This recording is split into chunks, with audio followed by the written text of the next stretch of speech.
Hi everyone, guys. Can you hear me well?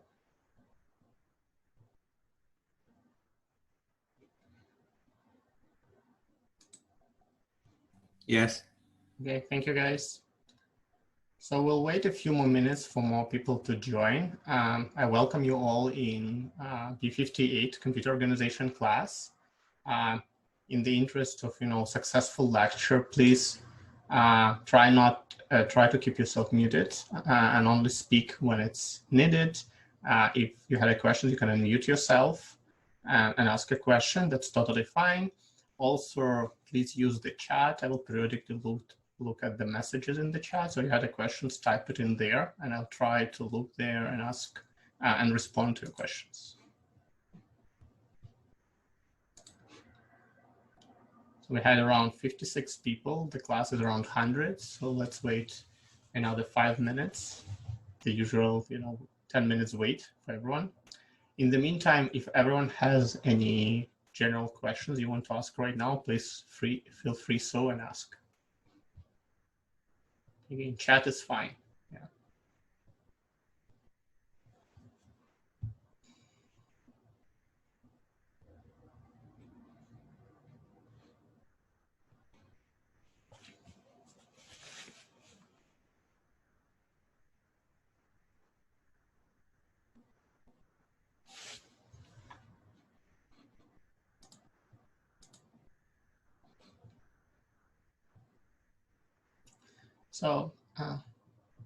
Yeah. So we got a questions about lectures being recorded and slides being posted. The answer is to both questions is yes, the lecture is recorded and it will be posted afterwards, not on Quercus, but on the class website, and I'll share. I think a lot of you already figured it out, the link, but if you don't, I'll post the link will be in this lecture.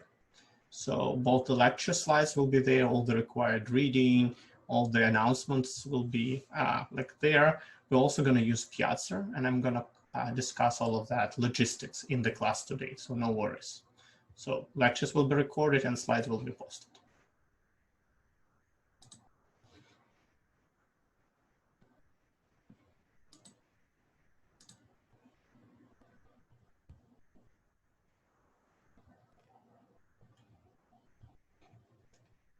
Yeah, course website, someone asked the questions. I'll show a link later on when everyone will join, no worries. That's where we're gonna post the lecture slides and all the video recordings.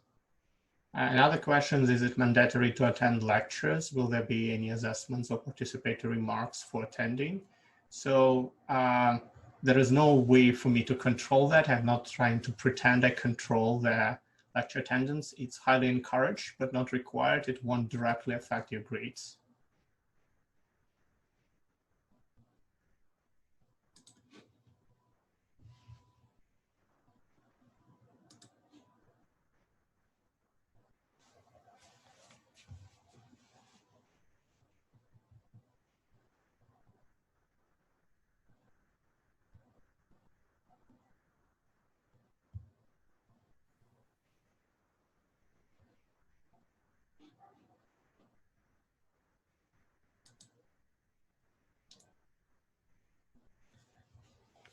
So logistically, what will happen, we will have a 2-hour lecture today.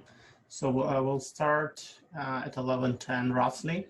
And then roughly in the middle, we will have a break, like not necessarily exactly at 12, but around 12, we had another 10-minute break. And then after that, we will continue. Essentially, on Friday, we're going to have a 1 hour that is going to be used as in a mixed way.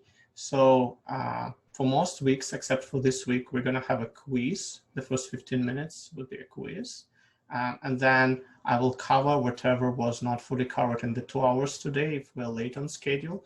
And I'm also going to give you some, help and do some summary of what we covered to prepare you for the labs. That will happen, will start to happen next week.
Okay, I think we can start.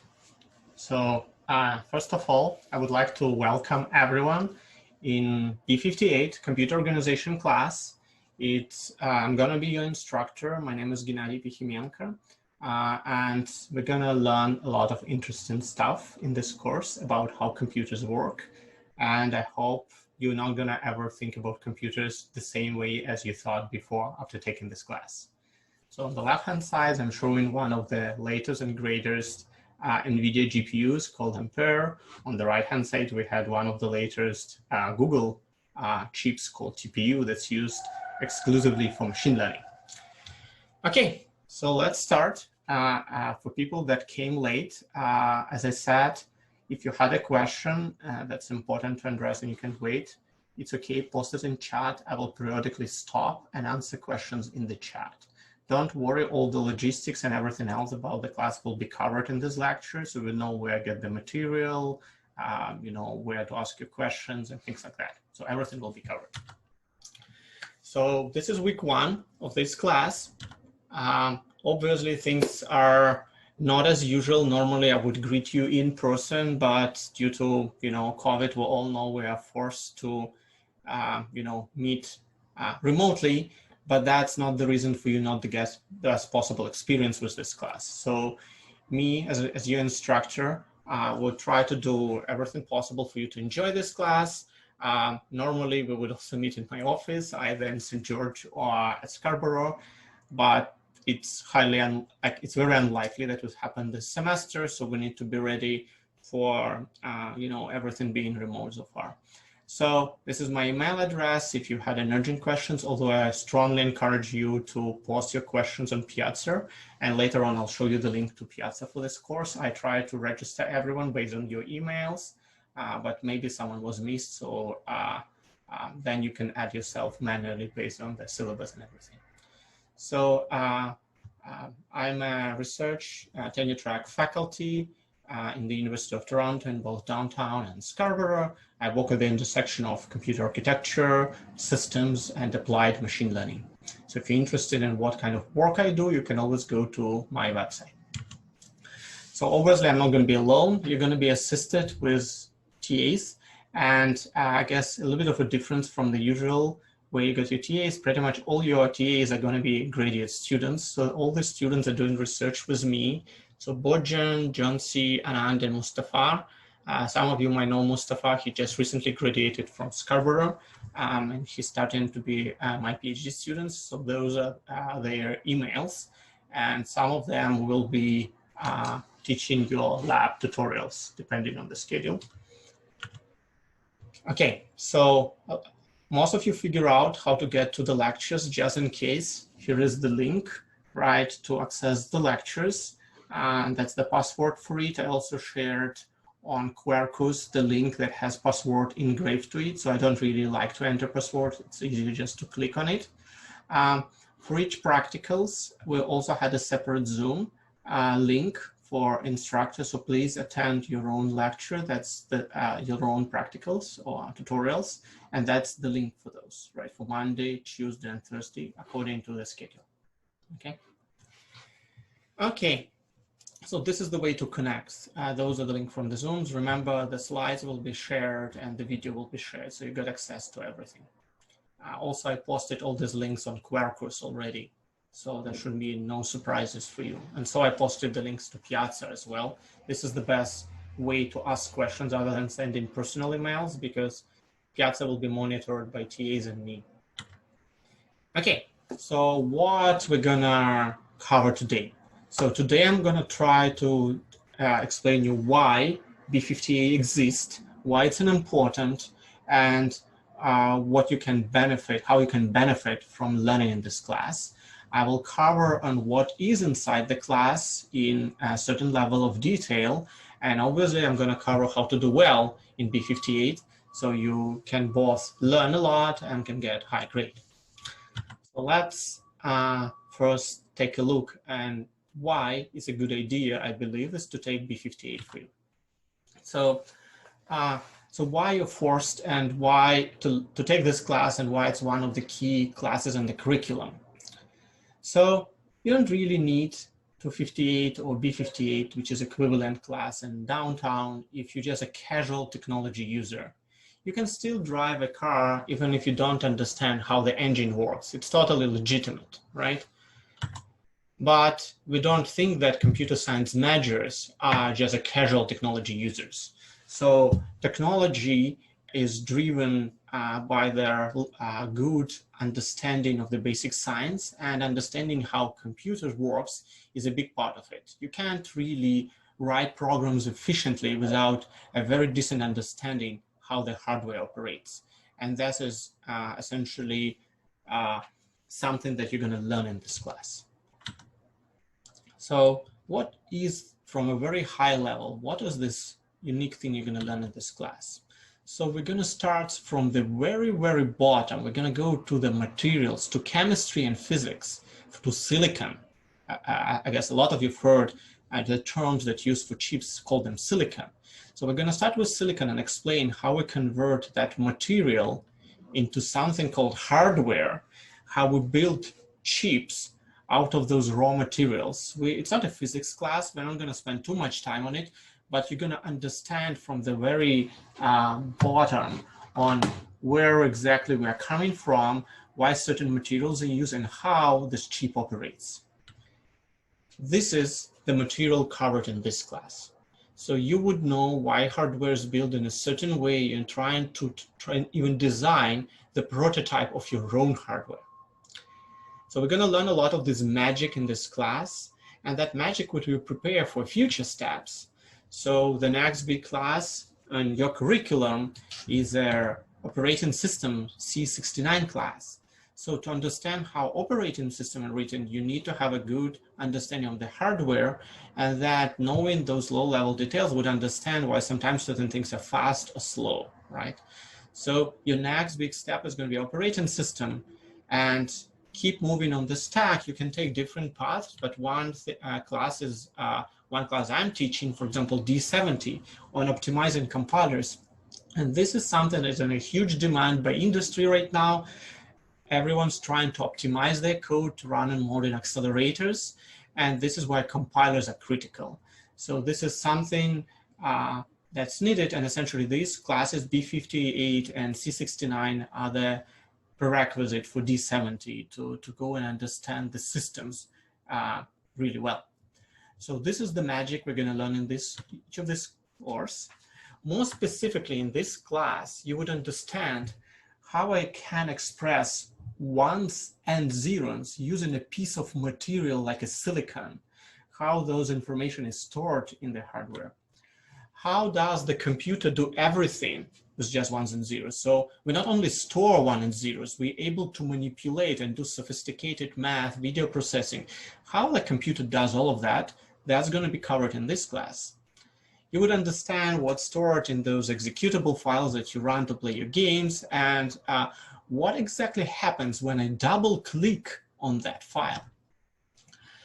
How does the CPU run this if statement I wrote in my high-level Python and C++ code, or loop, or recursion?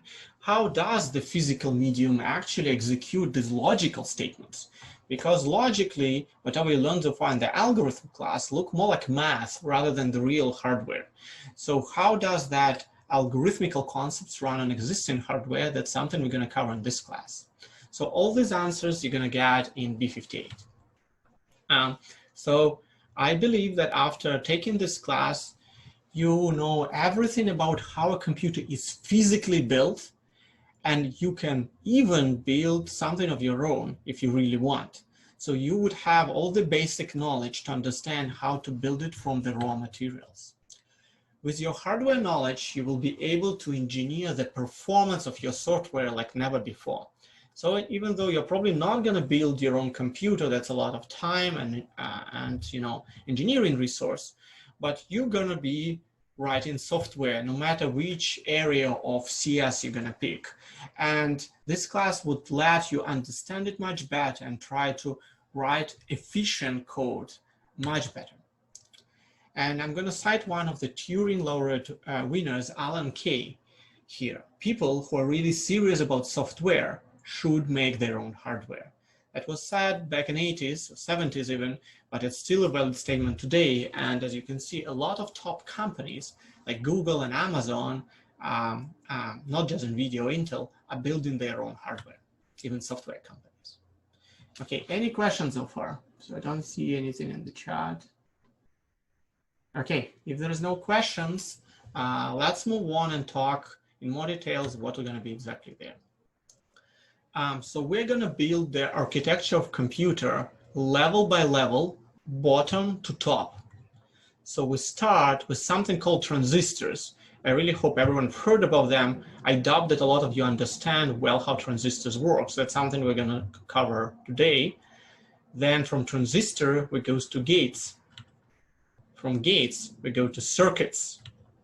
Circuits allows us to build devices, something like a CPU or GPU. So from them, you can get arithmetic logic units, and that stuff is used to compute things. There is also things that used to store information, so flip-flops, finite state machines, and this is the thing that used to remember stuff, something we usually call the memory, computer memory. There are different forms of memory in the computer. We're going to learn about some of that. And all that stuff, compute, and the things like memory is built more in processors. And the processors using an input language called assembly language that we're going to learn in this class in a very high level of details. And on top of that, everything else is built. Compiler, operating systems, all your applications are built on top of this medium. But this class is going to cover these things from bottom to top. So we're going to start with transistors today, and we cover gates, and we're going to keep going up and up until we reach the assembly language, which you're going to use for your project. And one thing I want to highlight, we learn the whole real deal. There is no, we're not going to bypass any technological or hard topics. You're going to see today some refreshers from your chemistry or physics classes. So we're really going to learn computing from the ground up, from the atom or electron level all the way to the assembly level. Above the assembly level, there is operating systems which virtualizes your hardware. You might think you already use the hardware properly, but everything you used so far was some form of an abstraction. Everything you played before in your CS courses were virtualizations or illusions. This is the first class that would really show how hardware looks like, not how it's shown to you by the high up the stack, okay? So this is the big difference between this class and everything you learned so far. We also learn how to handle abstraction. Those abstractions are important because you not always want to think about how the atom operates when you write your C++ or Python code. So at each level, we'll see how the previous layer can be abstracted or simplified. In the end, we want to know how the underlying hardware affects us as programmers, so we can ignore the detail. But sometimes we need these details, and this class is going to give you that. Okay? Any questions so far about high-level agenda of this course? Can you guys hear me well and see me well? Can someone post an answer? Okay, thank you. Okay, let's move on. So let's talk about very important questions that you guys are all gonna ask. How I can do well in B58, what should happen? So first of all, there are definitely changes, as you can imagine, in this course due to COVID. We won't be able to do real practicals with you on a real hardware like a FPGA board, but it's not a problem. We're gonna replace those with something called Logisim, so you're gonna still play with real hardware just in a simulation mode. So don't worry about that. So how to do well in this class? First of all, and the most important, please be interested. If you're not excited, if you don't like what's covered in the class, it's hard to, achieve a lot. So really, you need to be interested to learn a lot in this class. And if you will, there will be me, there will be your TAs, they're going to teach you well and make sure you learn a lot, and that will help you in your future studies and your future career. So the course website. So this is where most of the information will be posted, such as the lecture slides, all the suggested readings, right? all the materials that would help you to understand what I cover in the lectures. Lectures would be mostly explain everything needed for the core material. Then labs would also have their own explanations. There are some suggested reading they will provide. But that pretty much the website where you're going to find everything. So, okay, we got a question. Oh, no question? Okay. Okay. So this is the website where we'll update. So I usually won't post the slides ahead of the lecture, so to encourage more people to come and enjoy the conversation and to ask questions here, but everything will be updated eventually. So the videos and the slide deck.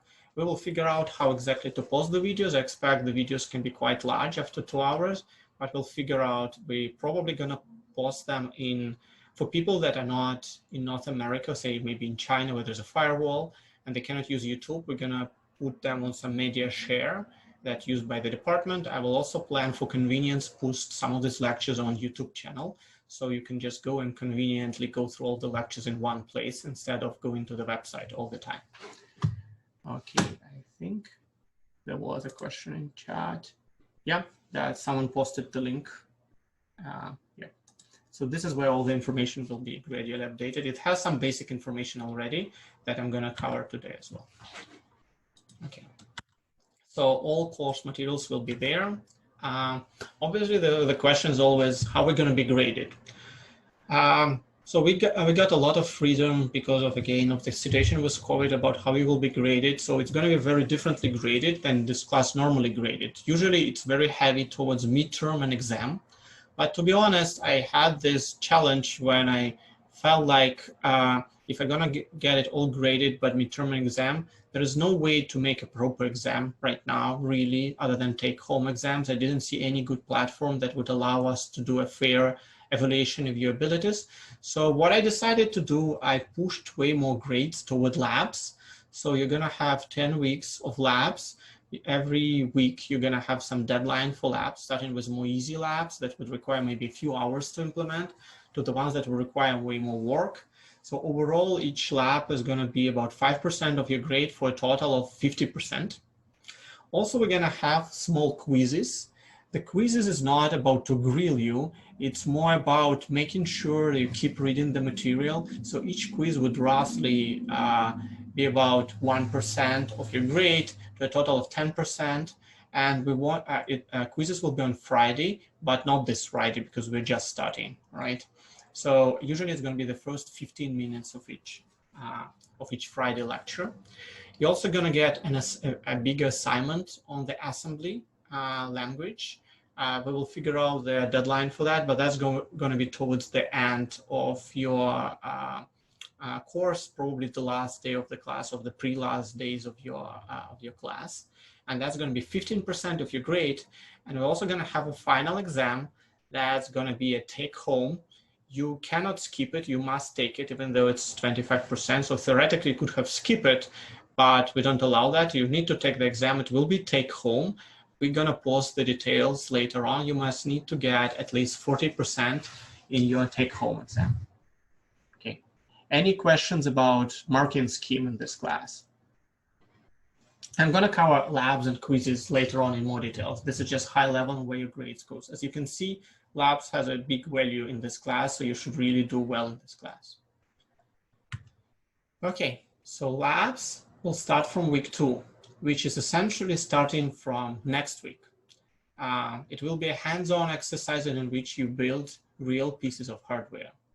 Pre-labs and the in-labs are all done individually.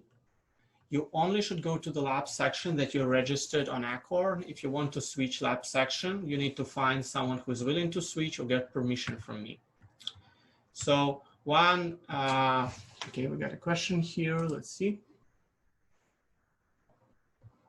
Yeah, I didn't decide on whether we'll use some form of proctoring or not yet. So I will update you when I make this decision. Let me make a note about that.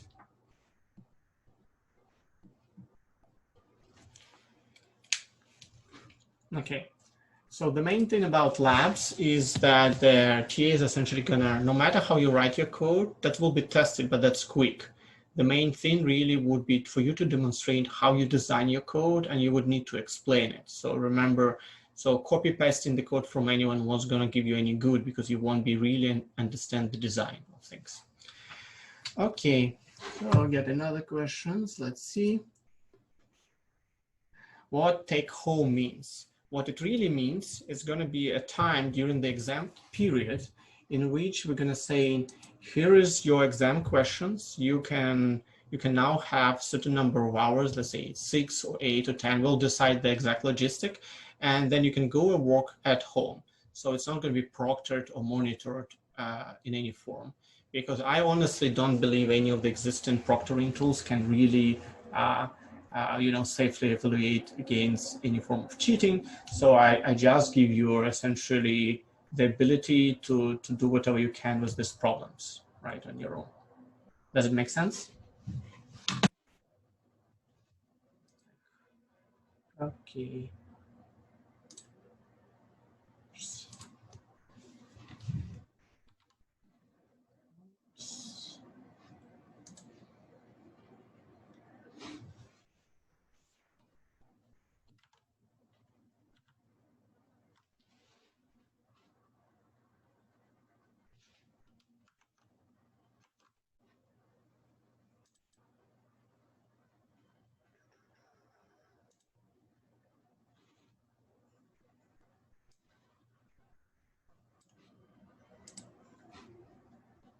Okay.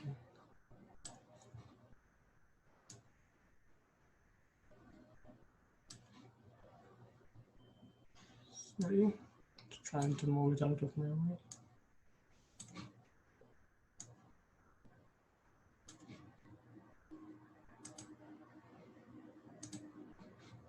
Okay. Okay, let's continue. So essentially, those you are.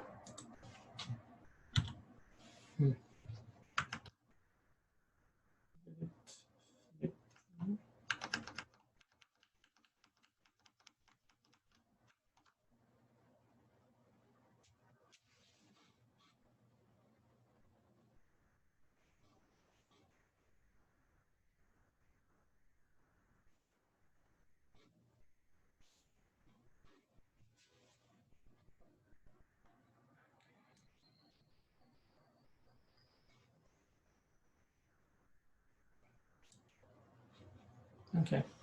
Can you guys see my screen again?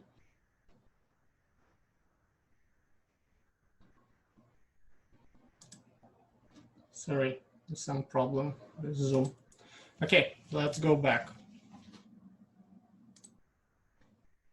So essentially the labs is the main part of your grade. So pre-labs and then labs are all done individually. So that we covered. So pre-lab reports. So for most of the labs, you will be required to submit a pre-lab report, a PDF file to Marcus before the lab starts. It must be completed individually. Submission deadline is typically before the lab you are taking. Your TAs will, when you meet with them next week, we'll talk about this in more details. To get the mark for the pre-lab report, do your work and submit something meaningful. Don't plagiarize. Not submitting anything would be much better than copy someone else's code. So I just want to understand that. And, just don't make us laugh like in this picture. Someone got suspended for cheating on a 1% pre-lab report. It's really a joke. So please don't do that.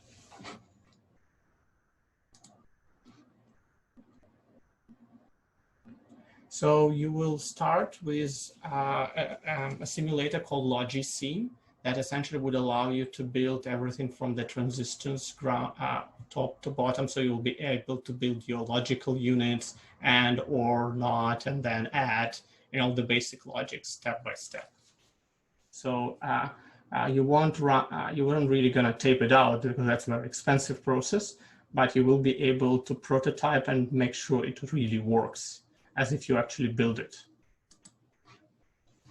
Okay, one thing I also want to highlight here is that on your labs, even though the official week 2 starts on Tuesday because Monday was skipped, to avoid the confusion that people that on Monday have their tutorial on Monday would be 1 week behind than everyone else, I decided to make everything aligned. So essentially, for this course, week 2 starts on Monday, so that you avoid confusion. So essentially, you go to your lab on Monday, and that's already week 2, and so it's the same align for everyone else. So is this clear to everyone? So that we don't have people that will be behind in their tutorial just because they're on Monday, or people on Tuesday will be ahead of them 1 week. Okay. Okay, we will use a tool called Logisim that will be covered in the handouts we're going to give for your labs. So we expect to do the first handout on Thursday afternoon sometime for the first lab. We will give you a link to the latest versions of the Logisim. Please use the link we have, not some other old versions from different iterations of this class. This way will make sure that everything you run on your machine is exactly the same as you're going to demonstrate to your TAs. The reference of the software will be posted on the course website. So the task for this week, download the software, read the reference, and familiarize yourself with it. So this is something you need to do with the software. The reference will be provided to you tomorrow. Okay, let's move on. Weekly quizzes. So we'll use Quarkus for online quizzes starting in week 2. That will happen. And I'm just mentioning that week 2 starts from Monday in this course. This is really just not to grill you in any sense. They're not going to be very complicated. You just make sure that you understood the material covered in the lecture, so you're ready for exams. Quizzes, as I said, will be every Friday in class for the first 15 minutes. Okay, any questions about logistics? Okay. There's something new in this class we're trying because we don't have physical access to the boards, right? So we'll ask you to write a larger project in assembly that in prior years, the project will be due to the last day of class. You'll be to write assembly code to build either a game that stores the game state. You will implement in some systems calls to access input-output data and things like that. Okay, there were some questions. Okay. Do we have labs this week? The answer is no, labs starting from week 2. Is the quiz available until 10 p.m.? So the quiz will be in class. So we won't do it as they were done before. We will make a simpler version of the quiz. You will do it actually in class on Friday. Is there a quiz this Friday? I think I answered that. I'll repeat again. There's no quiz this Friday. So quizzes will start from next week. Any more logistical questions? No problem. Okay, let's move on. So, okay. So one thing that's different again from previous iteration of this class, there's no midterm. Right, there's not going to be midterm. We're going to be more focused. You should be more focused on your labs rather than exams. There would be final exam sometime end of the semester. It will be take home. You must get at least 40%, and I will come up with more details later. Remember, all the classes right now are redesigned. So this, first of all, I'm teaching this class for the first time, and it has to be significantly redesigned because of not being able to use real hardware like a board, but in some sense, there are some benefits because of that. You're going to work on something more real because the boards are very easy and primitive in a sense. But what you're going to build is going to be way more real, and you can still run it on real hardware afterwards. Okay. Obviously, as you're going to learn in this class, there's going to be a lot of questions and discussions needed. So I prefer to use for my classes Piazza. So there is a link to Piazza here. It's also posted on Quarkus. It's also on the website and your syllabus. So there's links everywhere there. So in this link, you can post different questions. When we need to make announcements, I really don't like to spam students with emails. So most of the announcements are going to be on Piazza. So please monitor these things like at least once a day. So that's essentially how we're going to mostly communicate with the large class like that. So TAs will be on top of most questions. When they cannot handle certain questions, then I will intervene. But like my TAs are usually very fast, so they hopefully will answer your questions quickly. Any questions about Piazza? So what courses can we take for further study in CHIPS? Oh, that's really good questions. I like it. So as an undergrad curriculum in the CS department, you're really quite limited, to be honest. So the most systemish courses available are the ones I mentioned, is C69 at Scarborough and D17 compilers. The compiler class will cover some hardware because I'm obviously biased. I do a lot of research on hardware. But if you're really into hardware, there are some courses in downtown in computer engineering department that you can potentially take, something like EC352 and EC552. This is computer architecture class. Okay. So hope guys you hear me. Yep. So those are the class from the engineering faculty that covers computer architecture at the undergrad level. There, I also have seen some really strong senior students that are interested to learn more about hardware. They sometimes enroll in my grad level class. So if you're really into research and want to learn more about chips, and you're doing really well in your undergrad curriculum, sometimes we make exceptions and allow undergrad students to take grad level classes. So I'm teaching parallel computer architecture class for advanced grad level. So this is some senior undergrads sometimes take, right? So you first start with B58, then you need to learn about systems. So you need to take the OS class. And after that, there is some options like 352 and 352 in EC department in downtown. You should be able to register potentially there, and the grad level classes. Does this answer the question?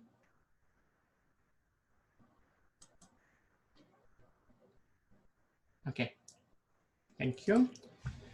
Okay, so we covered those basics. Let's move on. Office hours. So the way we're going to do, I think Fridays, I'm not going to be always use their 11 a.m. slot. So sometimes we're going to have some time left, and I will be also available after 12 to talk to you. It just, if you really think you need more time than just ask a few simple questions, give me a heads up in email so I know that you will be there and staying after the class. So I will stay online and answer those questions to the best of my knowledge. Okay, so those are the office hours. So student feedback, please provide us with the frequent feedback every week on how things are going. It is very useful for improving your learning experience in a timely manner, especially in a current situation with all the limitations. We will provide a link to anonymous feedback as well. If you're not comfortable to tell us that interface, we'll give you a link for that. But to be honest, the best way is just to send me an email and say what you like or dislike. There won't be any negative effects on you. So please share if you dislike something. Let us know. So the earlier the better, then we can still fix things. So the office hours for convenience will be all in Zoom, because I had too many other meetings. I don't want to switch between the tools. So they're essentially what's going to happen. I'm going to be in the class. Then as soon as we're done in the class, the students who want to stay, they just send me an email or in chat. You just say, I have some questions, and I will stay after the class and in Zoom and talk to you.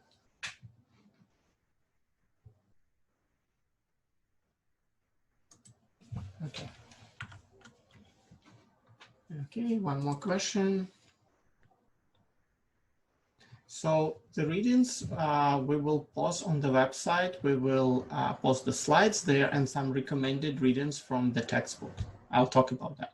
So there are some recommended chapters from these books will be posted there.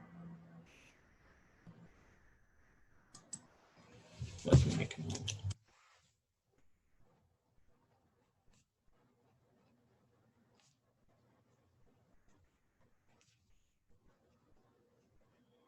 Okay, let's move on.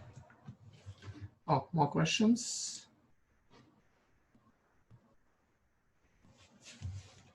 Okay, so the question about how we deal with the quiz mark right now. Well, it's just 1% of your grade. I don't know why you need to worry so much. You can't really, even if you skip it for whatever reasons, it's not going to have a dramatic effect on your grade. So I don't think you should be worried too much about your worst quiz mark. Okay, let's move on. So you're going to have this textbook that is available in the online for reading from this link at UofT library. So after I post the slides, you can use this book. So Digital Design and Computer Architecture. So I'm going to recommend some readings in this book to read. So what your typical week in this class would look like: Wednesday and Friday, you go to the lectures. Before your lab, you submit the pre-lab report. Monday, Tuesday, Thursdays, you have your labs.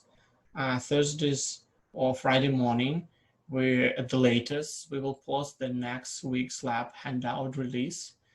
So starting working the pre-lab. So we'll try to catch up, because one complication is we had the labs on Monday, so eventually we'll try to post the labs even earlier than Thursday. But at the beginning, when we catch up with the first few labs, that's going to be on Thursday. The first labs, though, is relatively straightforward, so you don't need that much time to finish them. And Saturday, Sunday, keep studying. It will be a lot of work in this class, but it's also going to be a lot of fun. And one thing I can guarantee you in this class, that computers will never look the same for you after taking this class. Okay. Any questions left about logistics before we actually start to talk about some interesting content? Did everyone understand where to get the materials and how to study? Okay, let's move on. Okay, so we'll start with the basic logic gates and how they're built. So even though a lot of the material in this class will be new to you, you already know some useful information I'm going to use and build up on top of that. So from your math course, you learn about basic circuits. They were logical, not physical, but nevertheless. So you will learn about how to create an expression that is true if the variables, say variables A and B are true, or C and D are true. If you want to write some statement that this is true if and only if that condition is true, this is the way you do it. So essentially what you do, you write G equals to A and B or C and D. So this is what you learn in your math course. So how would those things would be implemented really? They will be implemented using something called gates. Those gates are the basic binary or unary operations, or even more complicated operations. For example, an AND gate, to implement this logical thing here, A and B, will be implemented using the so-called AND gate. It has two inputs, A and B, and then it computes the value A and B, right? There is some magic happening here, but that's the output you generate. There is also, and that's the symbol we're going to use for this circuit, for this gate, sorry. And this is an OR gate, and this is how we're going to implement it with two inputs here. And essentially, using those gates, we can build a more complicated expressions like this. So for example, here I need one AND gate on the left-hand side, one AND gate on the right-hand side for input C and D, and then I connect them through an OR gate to get the output G. So this is how we synthesize the basic, circuits using the basic gates. And surprise, surprise, this is just the design of your first circuit in B58, as simple as it can be. So essentially the gates express the Boolean logic. So the math you learned before is actually useful. If we know the logical expression, we already know how to put logic gates together to form a circuit, something that can compute for us. We just need to know which logic operations are represented by which gate, and that's it. So let's see what are those basic gates that we have. The first one is the AND gate. So this AND gate that have inputs A and B and the output Y, that's the symbol we use for it. And this is a so-called truth table for that circuit. So as you can see, if at least one values are 0 for A and B, then the output is 0. Only if both of them are ones, then the output is 1. So those truth tables we're going to have for all basic circuits, for basic gates. This is how we represent what they are mathematically are doing. Okay, how about the OR gates? So, so for the OR gates, we have an input A and B and the output Y. The difference here is that if at least one value, A or B, is 1, then the output is 1. So the truth table has 3 ones for Y and 1 0. There's another more simple gate called NOT gate, so which just invert the value of A. So if A is 0, then it becomes 1. If A is 1, then Y becomes 0. So another useful gate called XOR gate that essentially compute mod 2 of the values. So if it's odd after sum, like if you get 1, so it's either 0, 1 or 1, 2, then the output is 1. If it's 0, 0, 1, 1, then the output is 0. This is a XOR gate. That's another gate called Bill Gates. So hopefully you know this, guys. He knows how to manipulate those gates well. Another gate. Oh, we got a question. Okay, so another gate, NAND gate. So that is a little bit more complicated gate. So that does an and then negation of AND. So essentially this gate that has the same symbol as AND, but they had this little circle here. So these ones essentially had the inverted AND. So if you have 2 ones, then it gives you zeros. And if you have at least 1 0, then it gives you 1. So that's NAND gates. There is NOR gates. Obviously, you can negate OR as well.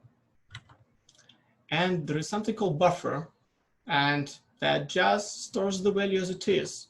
And this is not a silliest thing you might think right now. So we'll see later how this buffer gate is useful. Okay, so I show you logically how the gates are built. That kind of puts a little bit of clarity, but you still might think, this is just a symbol, right? You didn't really tell me a lot about how it operates. What is really inside of it?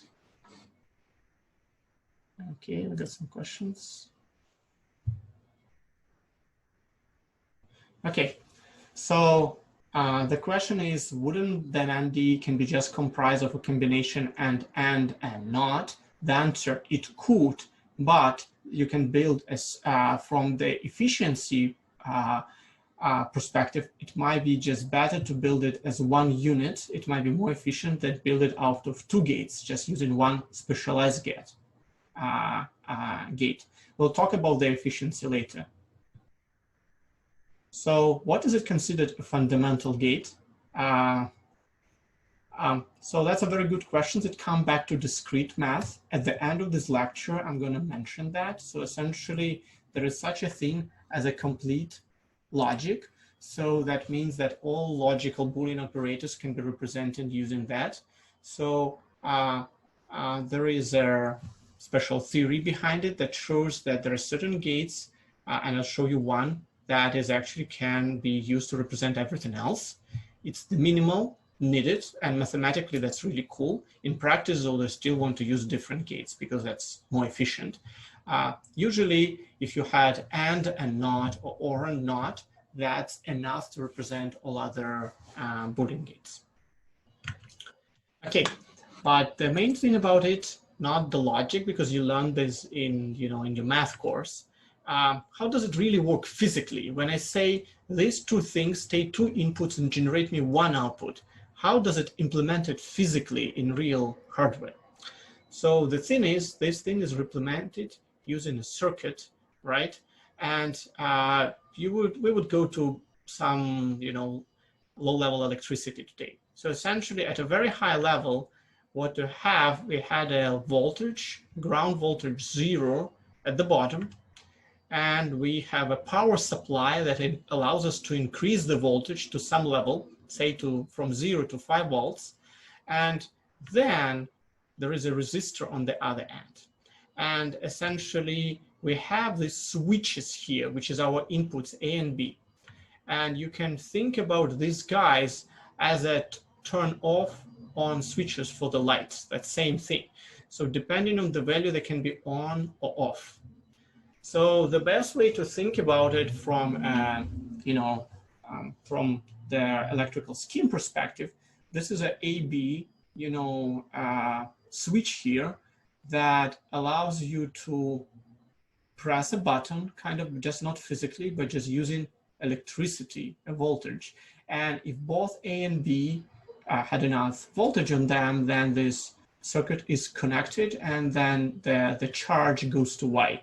And then Y goes from 0 to like high value. So essentially the idea is if at least one of them is disconnected, then the electricity doesn't flow this way because of the resistor. If you connect both of this, which means A and B, you'll get Y to be positive as well. Yeah, so this is how it's done. So the best way to think about it is that as a gate valve type, you turn it clockwise to turn off, or counterclockwise to turn on, and that lets the electricity to flow. And those AB switches are our gates. So gates is a switch, but controlled by the voltage of the input signal instead of by a finger. Right, so by applying certain level of electricity to it, we can make it either on or off. Okay.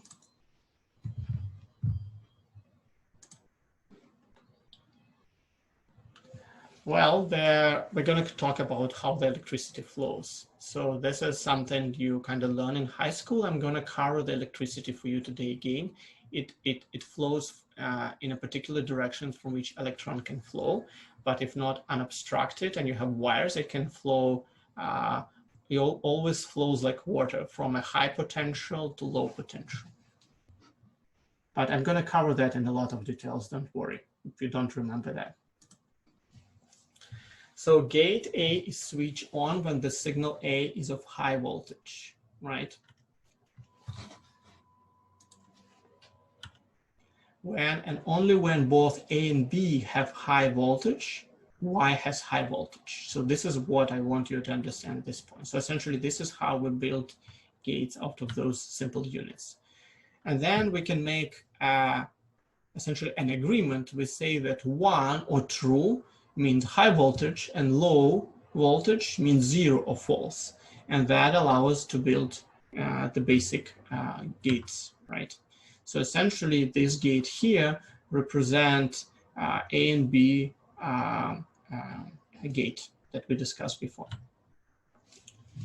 Okay, so so this is give you a little bit of sense on what the course will be like, and we go into a lot of details here.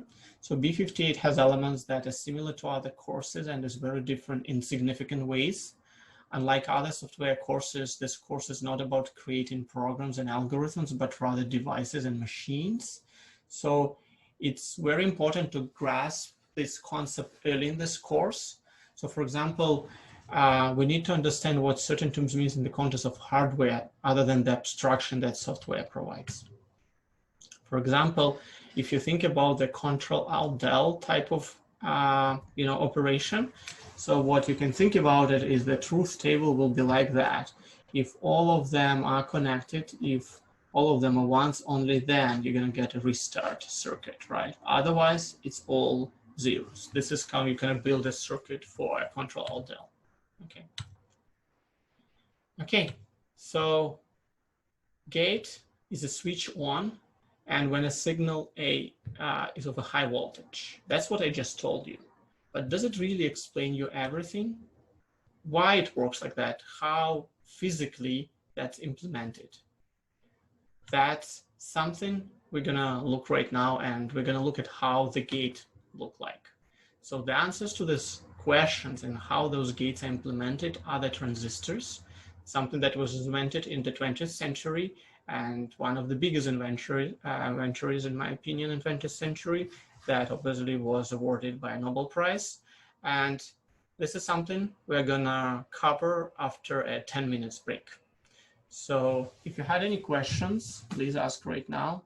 Otherwise, we will continue at 12:10. Any questions?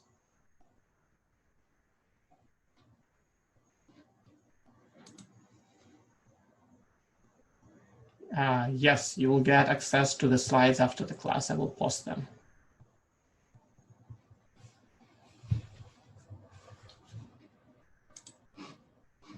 Okay, see you everyone. Oh, one more questions. Yes, the last one was called buffer gate. We'll cover those things in more details afterwards. That was more like an introduction.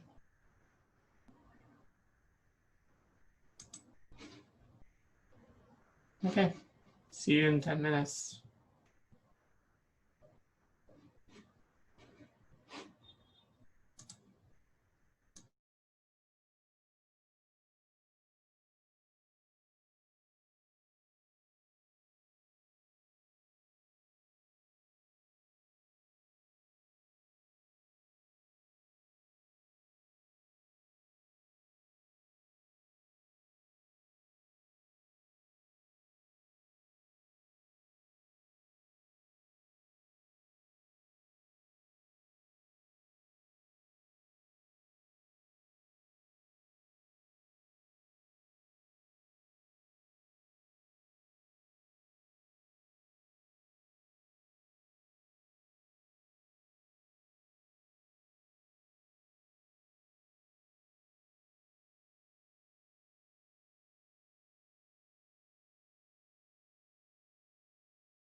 Sorry. Yeah, I was just saying that the lecture slides and videos will be all uploaded on the course website sometime today or tomorrow. Okay, I think let's continue. Okay, so we talk about one layer down from the logical gates, but we still want to understand what they're built for. So I kind of hinted you that electricity plays a big role, but what exactly I didn't really tell you. So let me try to go deeper into that. And so the next big topic for today is transistors. So as I said before, I believe this is one of the greatest inventions of the 20th century. It was invented by William Shockley, John Bardeen, and Walter Brattain in 1947, replacing a previous vacuum tube technology that was in the older Second World War type of machines. It received the Nobel Prize for Physics in 1956. And this is, by this day, is the main building block of hardware for all the computers and electronic devices you are really using right now. So what do transistors really do? So transistors connect a point A to point B based on the value at point C. So essentially, based on those inputs, you can either connect or not connect. Okay, so a lot of connection. Okay, yeah, so I don't have any internet outages, so it should be fine. Okay. So transistors connect point A to point B based on the value at point C. And this is how we represent it in the diagram, right? If the value at point C is high enough, A and B are connected. If not, essentially the electricity doesn't flow. So this is what happens if it's high enough. So you get two being connected. And if the value at point C is too low, A and B are not connected. So this is what logically gonna happen. So it's either connected or not connected. So how is that exactly done? Well, you would need to learn a little bit of electricity. So please be brave. You would face a little bit of physics and chemistry right now in the rest and their several next slides. So there's still a question. Yeah, we'll talk about different uses of transistors in the future lectures, but the honest answer is yes, they can also amplify the signal.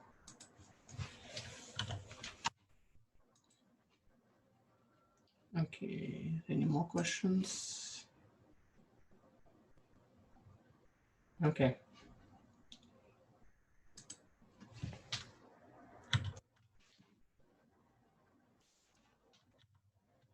So the outline of the story that I'm going to cover in the next hour and potentially partially on Friday is I'm going to cover some basics of the electricity.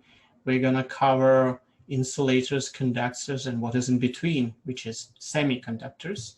We're going to talk about impurity in semiconductors of two different types, p-type and n-type, how to put them together, their major principles behind the transistors, and how they are manufactured in the real world. Okay. Okay, let's keep moving. So where does transistors really fit? So remember we started with logic gates, right? That's something I showed you in the previous hour. Those logic gates are made of transistors, and we'll talk about the exact design of transistors soon because they are based on something called p-n junctions, and I'm going to cover that soon.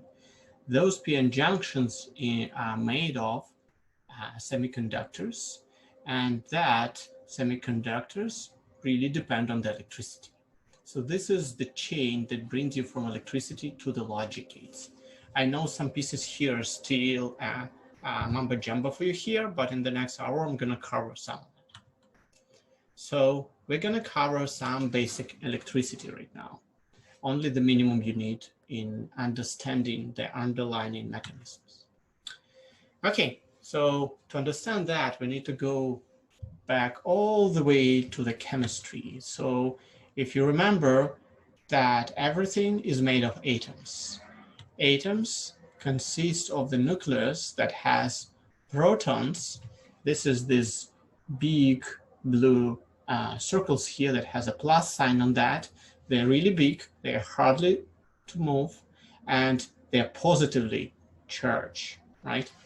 Then around the nucleus, and actually in a very large distance, not at the scales that are shown here, there are electrons. They are small, easy to move, and they're negatively charged, right?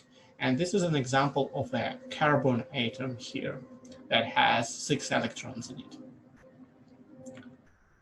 There are also these big neutral things called neutrons. They're big and neutral, and they also don't move.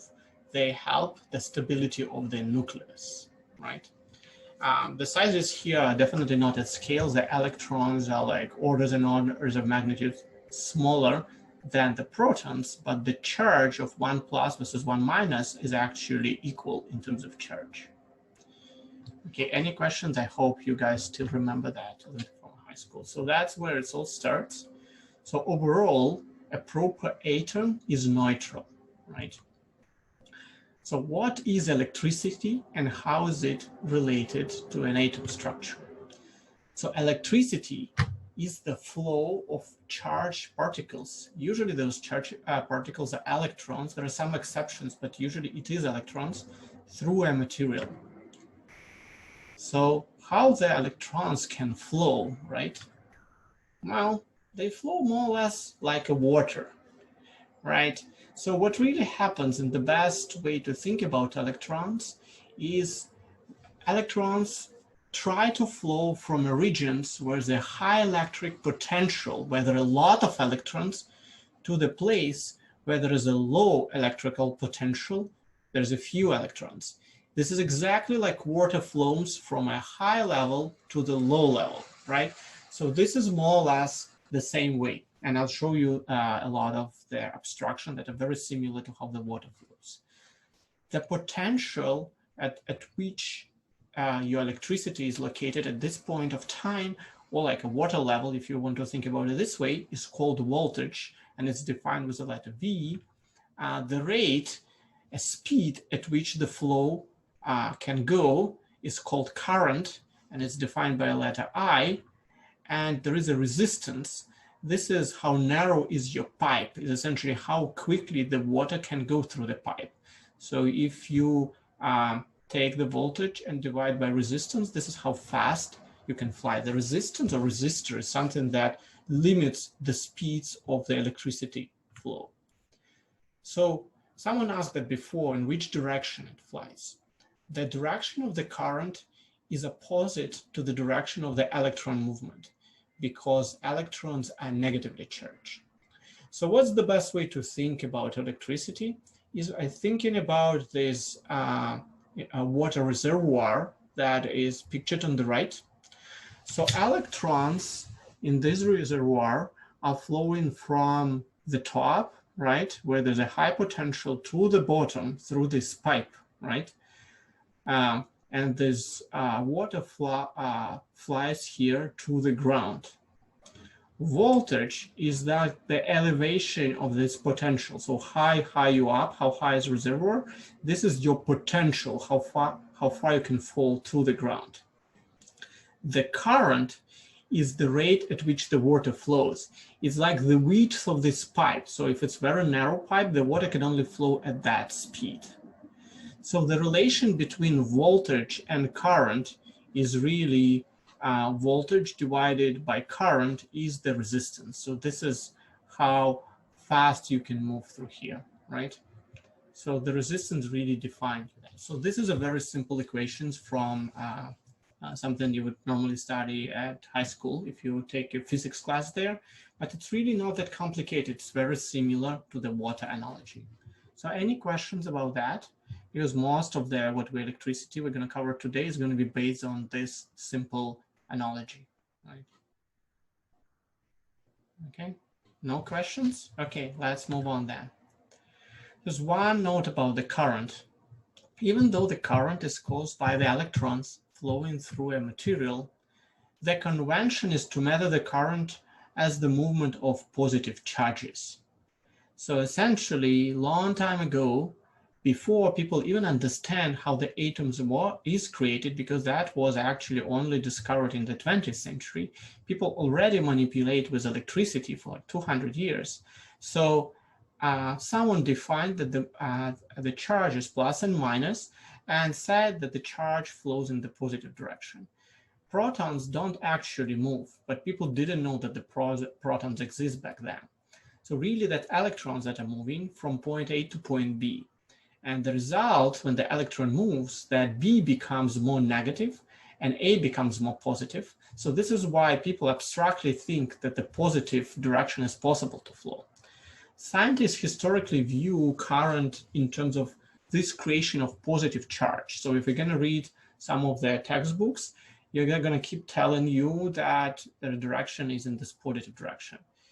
It's not completely clear why it was decided. I strongly believe that was just because they didn't really understand how the atom was built. So they picked one direction and it was selected wrong. Just go with it. So whenever you see the movement of positive charges, just understand that the only thing that really flows is electrons, not the protons. Like if it would be a protons flowing, that would be a nuclear reaction, really. Okay, a little bit more on resistance. So electrical resistance indicates how well a material allows electricity to flow through it. So high resistance, that's called insulators that don't conduct electricity at all. If you ever had two cables being torn apart and you want to connect it, you know there are some nice materials like certain type of tape that are very good insulators. You take this tape, you wrap up the cut, and then it still flows nicely. Like you can get this with internet cable and with others. So these materials with a very high resistance are insulators. There are other materials that have very low resistance, aka conductors. So those are conduct electricity very well and generally used for wires. So we've all heard about aluminum wires, right? Or copper wires and all these other type of wires. This is where electricity flows very well with almost no loss in the charge itself. So that seems to be two extremes, but what's very interesting and what's important for transistors is something called semiconductors. What does it mean? Well, somewhere between insulators that don't let any, electricity go through them almost, somewhere in between them, there is those interesting materials called semiconductors. So why they're important is because sometimes they behave as insulators and sometimes they become conductors, and they allow us to manipulate this state. And that's why it's important to build transistors. So let's now talk, we covered the basic electricity, and now we're going to talk about insulators, conductors, and semiconductors. So what semiconductor really is? Remember I told you that the atom is stable. So if you had a nucleus of something like, I don't know, silicon, it has 14 protons, 14 neutrons. In this case, it also has different electrons that are very stable, so that it has different layers. Those are quite stable. So here we come back and discuss chemistry a little bit, just a little bit. And for that, we need periodic table of elements. So the periodic table of elements tell us about different properties of different materials and how they can manipulate with other materials. In this course, we really care about two elements, silicon and germanium. Those are the elements that a transistor is built of. So silicon and germanium. So why is they important? Well, conductivity of semiconductors is very important. So those are materials like silicon and germanium. They straddle the boundary between conductors and insulators. They can behave as one or another depending on factors like temperature or imperfection or impurities in the material. So the cool thing about them, I can manipulate how well they conduct electricity or not. So what is this theme? What is this impurity theme? So this is where we go back a little bit to chemistry. So if we take a stable atom of silicon, it has these atoms right here, and they are very stable. Each of them has valence of 4, so which really means it has 4 electrons. Those electrons form some bonds with the nearby. So a very clear silicon or germanium has super strong bonds, and it's very hard to break, and there's no really flow there because everything is super stable. At room temperature, silicon is very close to insulator. Essentially, it really doesn't, electricity doesn't really flow here because electrons are so tightly coupled between the atoms, it's very hard to twist them. So this is where pure semiconductor at the room temperature behave. But with some chemical manipulations and physical manipulations, we can encourage the conductivity of semiconductors. How would this happen? So there are 2 ways of doing it. First is called N-type or negative type.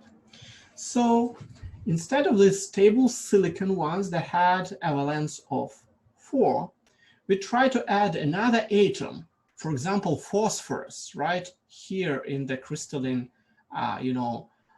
formation, that is not valence 4, but instead valence of 5. The fact that it has a valence of 5 means it has an extra electron, right? Because phosphorus is a stable thing.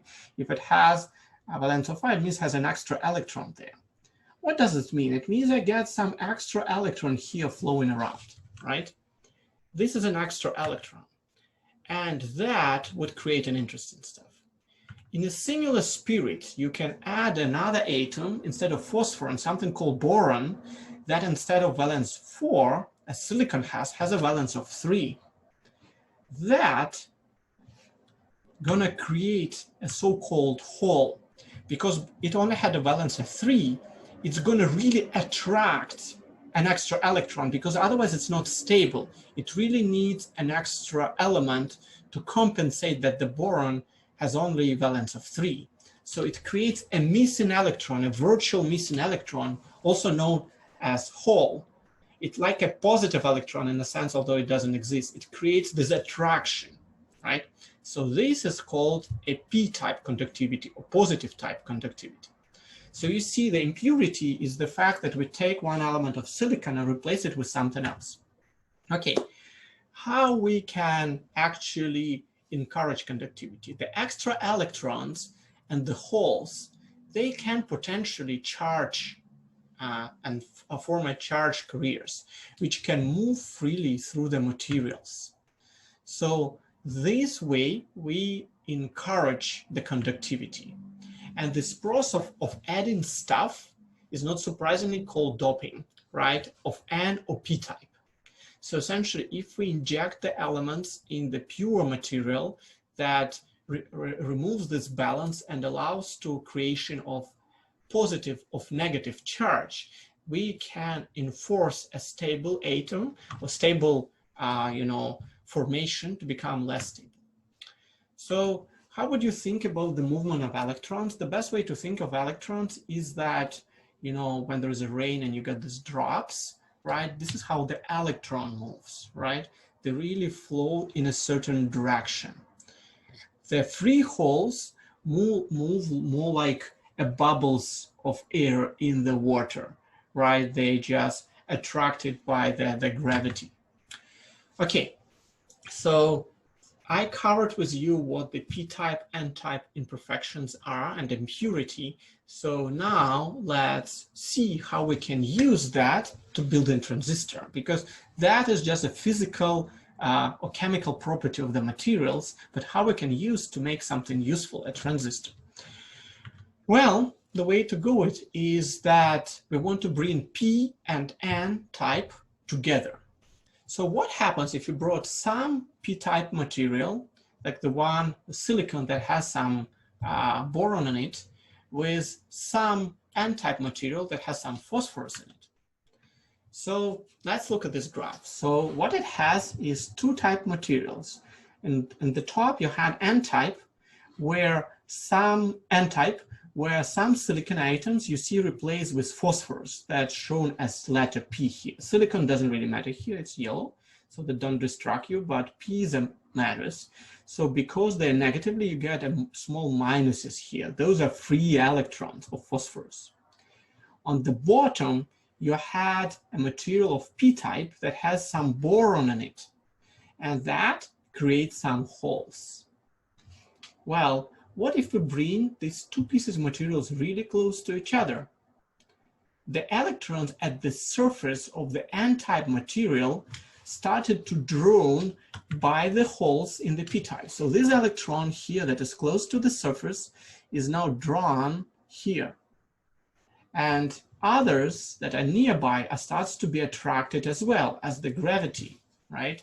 So essentially the positively charged big borons here attracted the free electrons of the p level, right? So no questions so far? So it's also clear, right? This is how you enforce some movement. So this thing is essentially, it's called p-n junctions. When you bring two types of material, one with the electron current and one with the hole current. So when left alone, the electrons from the n section will be attracted to the holes of the p section, canceling each other and create a section with no free carriers called the depletion layer. So essentially, if we bring those two materials together, they would attract each other. Well, essentially only the electrons can move. The electrons will be attracted by the negative charge. So at some point it becomes stable and forms something called the depletion layer, through which the charge doesn't go because all the electrons are busy. They are taken by the boron atoms. So once this depletion layer is wide enough, the doping atoms that remain will create an electric field in that region. How exactly are they going to create it? Well, let's look at this graph again. So we generated some movement from, from the top n-type layer to the p-type layer. So we generate some movement from top to bottom. The electron's initial movement attracted by the holes, right? This is what I covered before. When this happens, those atoms of phosphorus, they just lost the electron, right? They lost their own stability. So what happens, they, instead of being neutral, they become positively charged because they lost one negative electron. So every phosphorus element becomes plus, plus, plus, plus, right? So similarly, because boron gained an extra electron to its hole, it's getting negatively charged. So you get minus, minus, minus here. So what does it really mean if we remove things at the bottom? That flow generate us the one layer that becomes positively charged and one layer that becomes negatively charged that create electric field. So essentially the field that flows from plus to minus, and in reality though the flow of electrons goes in this direction. So electrons movement drawn by the electric field generates an opposite direction, right? Flow. So the first red direction is called diffusion, and the second one, the opposite direction, is called the drift. So those are one is artificially created by impurities in the material. It generates the original movement of the electrons, but then it generates also the opposite direction drift. So diffusion increases the width of the deflection layer, and drift draws it back. At some point, you reach an equilibrium when the depletion layer is of a certain width and there is no more movement back and forth. So if it's a little bit too complicated, the best way to think about it is a spring with a weight.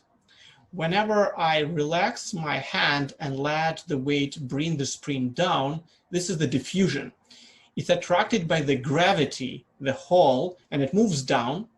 Then, after it goes too much down, the spring forces it to come back, so you get the drift direction. And what happens, the spring goes up and down, up and down, up and down until it reaches a certain equilibrium. This is stability level. It happens at a certain length. Exactly the same way, the certain width of the depletion layer let it stabilize. Okay, so essentially, in a summary of what you understand of p-n junction is that we create, we dope the material with injection of boron or phosphorus.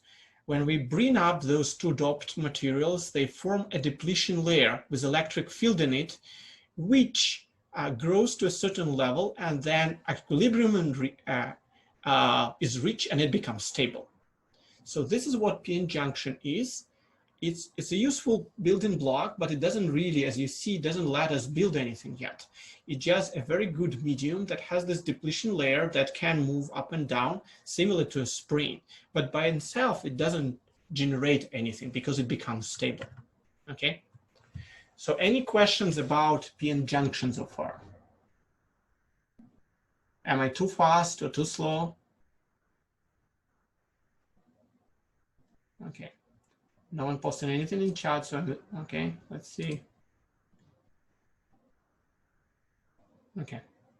So if something is not clear, so let's cover that once again. If you think I'm moving too fast, let's go back to the previous slide, and please ask questions on what was not clear about the depletion layer. Okay, so someone wants to hear about the drift again. So let's go back here. So the best way to think about the drift is think about the spring, right? You take a spring with a weight, you put your hands under the weight, you let it go. What's going to happen with it? The spring is going to go down, right? So then it's going to go back again, because first it's overstretched and the internal forces of the spring forces it to go to the top again. So that backward direction of the spring is called the drift, right? It's exactly the same as happens with the electricity here. We first force some electrons run from one layer into another layer. That kills the balance and forces some electrons after a certain period of time run back again. So after some back and forth, you reach some stability. And that is defined by the width of the depletion layer.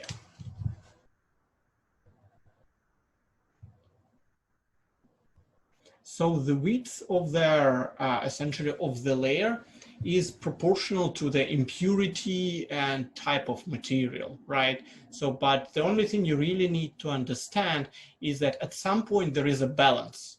We force, by connecting two layers like that, we force some movement electrons from one place to another, but after they move from N layer into P layer, that forces some of them then to move in the backward direction as well.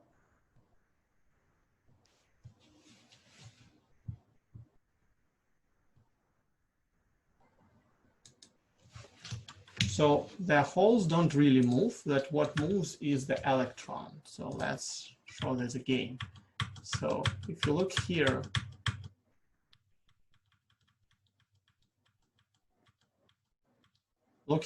right? So this is N-type layer. It has electrons. Electrons are the ones that could move. Nothing else can really move.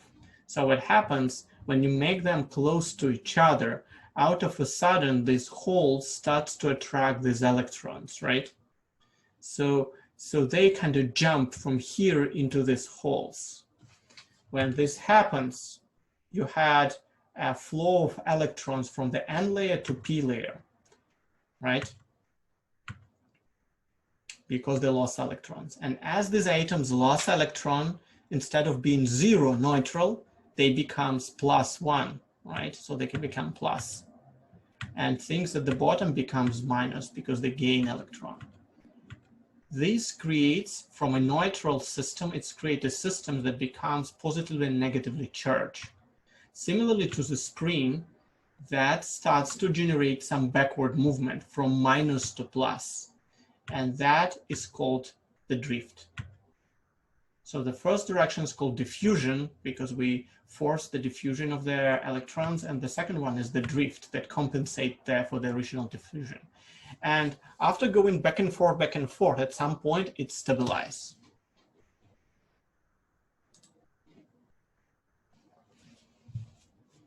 Yes, the hole is just a virtual name. It's really not physical. It's just something like a black hole that forces something, electron into itself, right? So the specific thing about the boron is that it has a valence of 3, while everything around it has a valence of 4. So if I put it in the crystalline form near silicon, it becomes this attraction point because it's not stable with the rest of the silicon. If it would be just silicon, it would be all stable.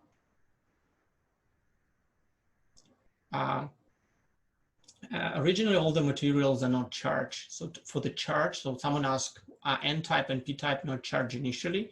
So originally, the charge only happens if the electrons flow somewhere. If they don't have to flow anywhere, it's just unstable material, a little bit unstable. It has the potential, but it doesn't really, it's not charged yet.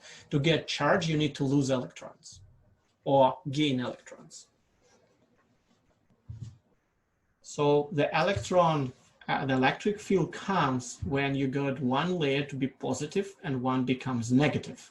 This is how, when you look, if you buy a battery in the store, you can see plus and minus. So it's exactly the same. They built in a similar principle. There is a plus level and minus level, right? And the electron flows from minus to plus. We just create a system in which some electrons jump from here to here. So we create an instability and now we can get a charge. It's like how all the batteries are built. Okay. So did I answer all the questions? After continuous drift and depletion, stability is created. Why is the stability important? Very good question, because it happens at a certain width of the layer. So that how exactly is the width depends on a lot of factors. It doesn't really matter, but it happens. It's like with a spring. After going back and forth, at some point it gets equilibrium. What matters moving forward, we can manipulate that equilibrium. So we're now gonna play extra games to force the to the width of the layer go up and down. So that stability is very important. Any other questions? So people that ask questions, please respond saying whether you got it or you need an extra explanation.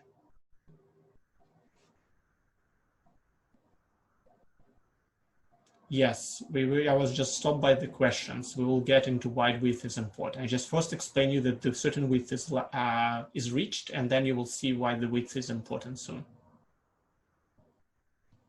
So the depletion layer, so as I said, the best way to think about it is as about the spring, right? So essentially you go down and up, down and up, down and up. Depletion layer is exactly the size at which it doesn't jump anymore, right? So essentially this thing, electrons go in one direction, then another direction. So at some point they exchange enough electrons, so there is no movement here. So the width of that layer where they exchange with some electrons and some stability is reached, it's called the depletion layer. So after that, in this layer, there are no movement of electrons happen anymore. Yeah, there's no charge.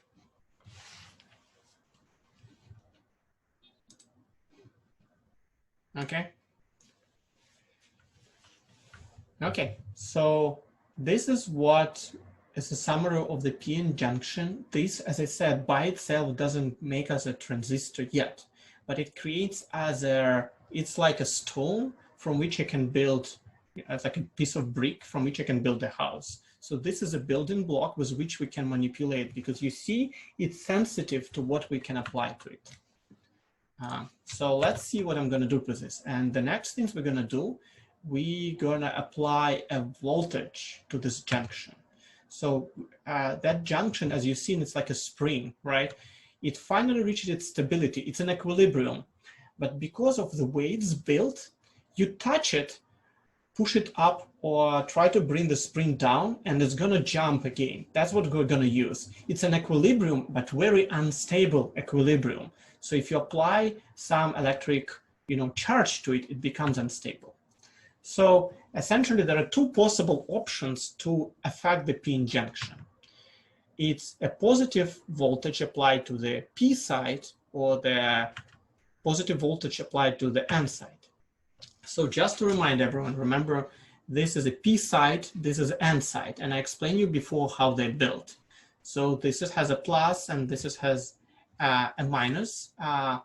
So what we can do, we can apply positive voltage to the p side. So what's going to happen if I apply some positive voltage to this side, right? Positive to that side. What's going to happen? I get more pluses here. It's positive, right? So it's going to start to suck more electrons out of the depletion layer. Remember, depletion layer had this mixture of electrons shift from one material into another and form some stable bonds. Now I'd force them to move out of here, right? What's going to happen is that the positive charges sucked of the depletion layer from this end because there's a negative thing. So what's going to happen is I'm going to shrink the size of the depletion layer. I sucked these negative things and I sucked these positive guys. So this thing starts to shrink. So essentially, depletion layer becomes more narrow if I apply the voltage P to their P side, right? It's really what matters here for you is that I can manipulate with it. I can add voltage on one end or another end, and I can do it the other way. And I can apply negative, minus, and plus in a different order, and that's gonna work differently. If I apply minus here, I'm gonna inject more electrons into the depletion layer to get the stability. It would need to expand, right? It's essentially gonna becomes wider. So the best analogy to think about it, I get my string with a weight on it in an equilibrium state, right? But then I start to either try to move it down or move it up, and that would make the spring move again, right? So it changes the stability, and this is gives me a dimension with which I can manipulate the size of the depletion layer. Okay, so very quick summary. So forward bias is when I apply a positive charge to the P layer. So depletion layer becomes more narrow. It makes it easier to travel because it's more narrow. It means that exchange to that material becomes easier. It creates a better conductivity, and that makes my hypothetical switch connected. So if I add enough charge, I will make it connected. The reverse bias is the opposite. It makes the depletion layer wider. It makes it harder to travel of the electron through this layer. So it makes worse conductivity. It makes the switch disconnected. Okay, let me get the questions. Yeah, I can think about it as adding more weight to the spring or just put in some, it's just like we don't really change the weight, I added more force. In this case, force is electricity, but yeah, it's the same effect. Yeah, I think the understanding is correct. So I don't see any other questions here. So the way to think about it is I created this very unstable system called p-n junction, and then I can apply electricity to one end to it or to another end to it, and it would make it either connected, right, or disconnected. And this is exactly what I want to build for my transistors, right? I want something where I apply electricity one way or another and make it connected or disconnected, right? This is why this becomes a good building block. Okay.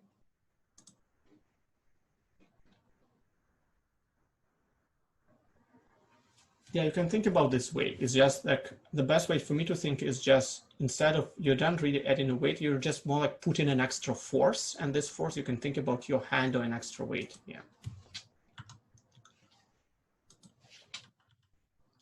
So this is really how the transistor works. You take a material with the equilibrium, but that instability inherent to it, and then you apply the charge that make it to work.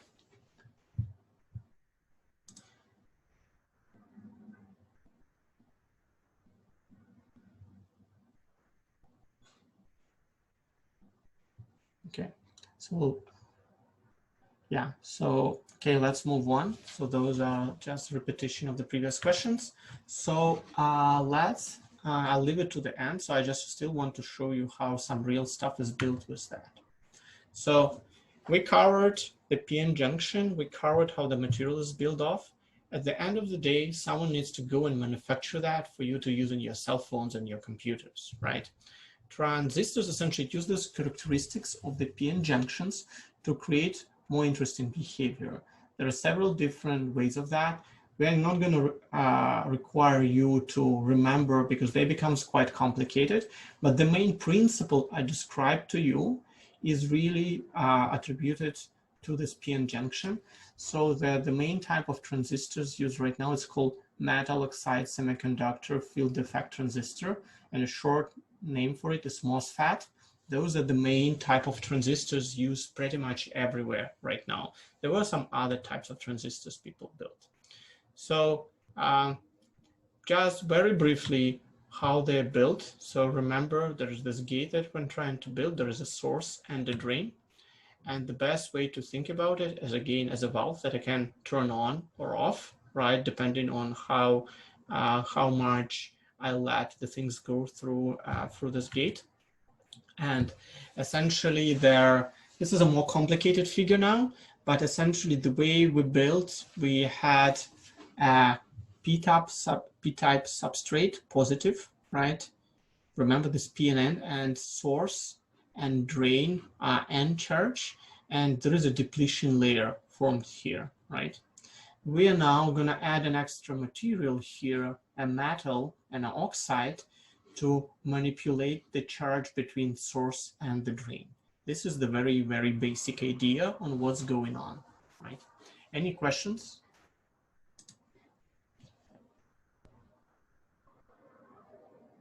Yeah, okay, thanks. So there's some clarifications. Okay, let's move on. So essentially how they perform. So oxide serves as an insulator. It doesn't let the charge go through it. Metal is a good conductor. You can apply electric charge to it and it's gonna pretty much let all the electrons freely transition through the metals. And semiconductors that we use are of two types. One is N-type, and they're placed here at the source and the drain, right? And there is a P-type substrate, so everything is put in here, right? So here we have a gate, and here the source and the drain that builds from the oxide, right? So it doesn't let the charge go. This is a source where we want to apply things, and this is the gate. And this is the substrate, so because of what we learned so far, there is a depletion layer formed here and here around both the source and the drain, right? That's a stability layer. So how are we going to manipulate with this? Well, as I said, the MO of the MOSFET is the metal and oxide. An oxide layer doesn't conduct electricity itself. A metal layer called the gate can have an electric charge applied to it. So this is the things needed. So essentially, I have these two things that are kind of isolated, source and drain, and I had a gate which is connected with the metal, and I can manipulate with this guy. So those are MO of the MOSFET transistors. So the semiconductor sections are essentially two pockets of N-type material, right? I show you that near source and near the drain. And they are resting on a substrate of P-type material, right?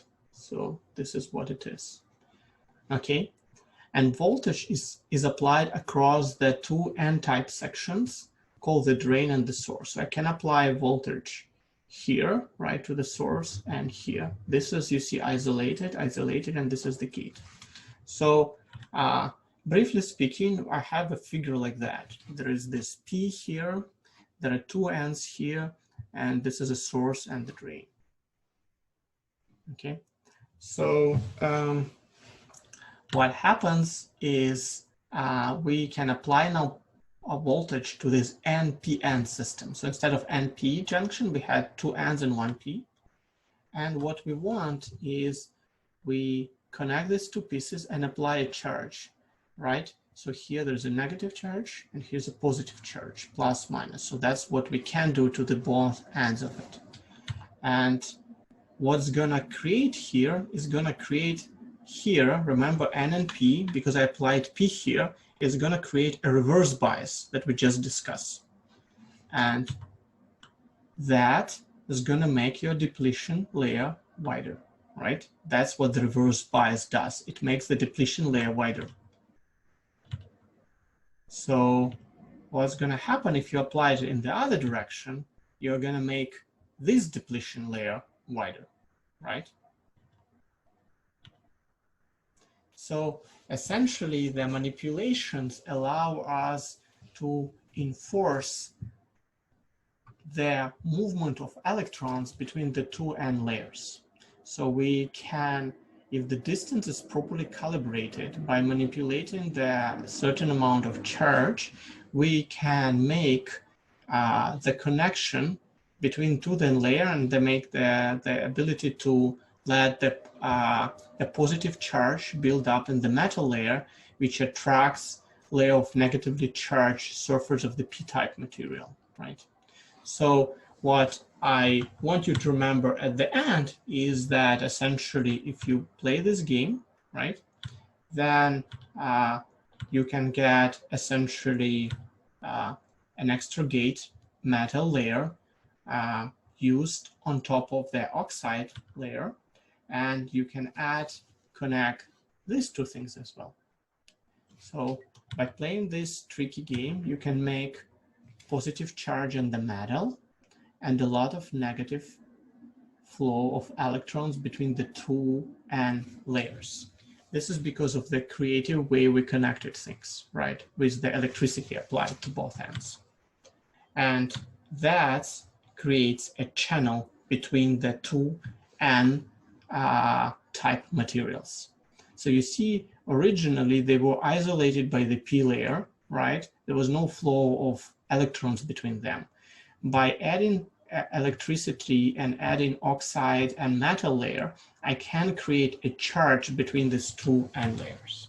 So this N-type channel creates a path between the source and the drain for the current conduct. So why all this, how thin this matters for you? Because this is really exactly the same how I close the circuit. So I can make 2 points connect, right, depending on where I apply the charge.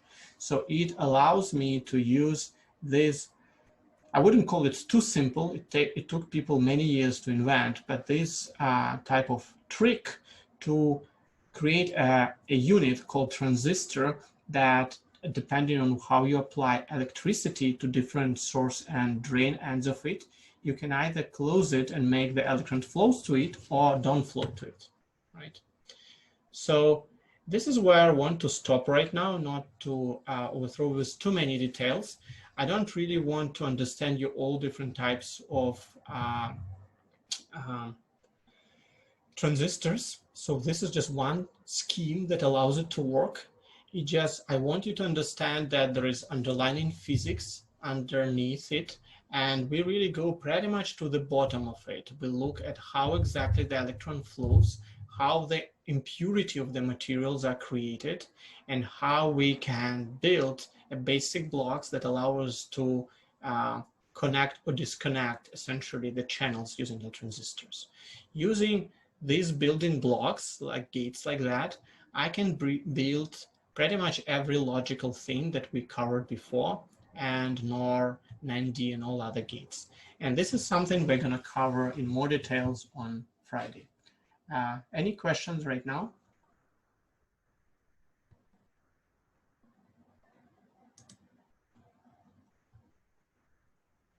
Yes, the lectures will be posted and the video will be posted as well, so you can review it. Well, in some cases, I can post the lecture, but the thing is, if I post the lectures, then the attendance drops dramatically. So one reason for you to come is to listen to me, not just to read through the slides. Any other questions? So I try to post things before the lecture in my class in spring semester, and then it didn't have a good effect on attendance. Any other questions? The problem is that no matter how much I post, the slides will be posted. Even if I post them before, you're not going to hear me talking and explaining the slides, so you might get more confused and get even more questions than if you attend the lecture and listen to me. So that's part of the problem. So the pre-lab for next week will be released on Thursday. So we will try to make it before Friday so you get enough time to fix it. Although the first pre-lab is really relatively simple, so you just need probably a few hours to finish it. Okay. Any questions?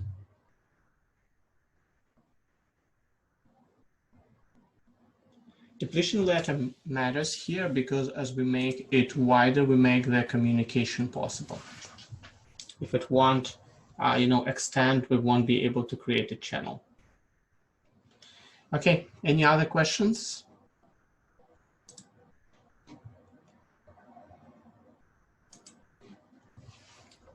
Okay, then thanks. Oh, there's one more question. Yes, the pre-lab is given this Thursday and you need to finish before the next week lab. Yes, that's what I described before. It's a little bit short time for someone who is on Monday, but again, we're given a very simple pre-lab. So it's really just a matter of a few hours maximum to do it. So later on, you'll get more time and the lab complexity will also grow gradually. Okay, any other questions? Okay, thank you guys. And see you on Friday. Yeah, as usual, please post any questions that were unclear, post them on Piazza. Thank you.